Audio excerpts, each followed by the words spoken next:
Welcome to Policy on Demand's Week in Review. I'm Dave Camp. Happy New Year. What would you tell clients are your takeaways from this week?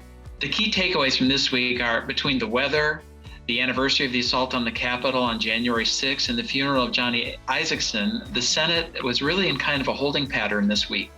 The House was not in session, and while Senator Schumer wanted to jumpstart the legislative process this week, that didn't happen. Which question related to policy did you get asked the most, and how did you respond? The question I got the most this week was, where do we stand on the taxing and spending reconciliation bill, or the Build Back Better legislation? And my reaction is, we won't see a vote on that legislation in the immediate future. The Senate seems to be pivoting to discussions of voting rights and filibuster reform. The question remains is, will this legislation get reworked? And the issues seem to really be surrounding more the spending side than the tax policy side, particularly with the questions surrounding the extent that the enhanced child tax credit will be expanded or renewed.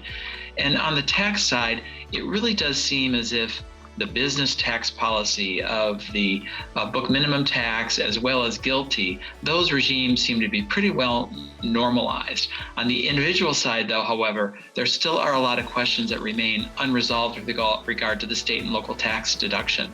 There may be, however, continued discussions with regard to the effective date on GILTI to better align with the OECD process. Where should companies focus their attention in the coming week? Companies should continue to focus their legislation on the Build Back Better legislation and to continue to monitor its progress. There are a couple of items that they should also watch. One is February 18th, which is the date that the current funding for the federal government runs out, as well as the USICA legislation, which is the China competition bill. Both of those items represent potential opportunities as vehicles for tax policy if, in fact, the Build Back Better legislation doesn't move forward.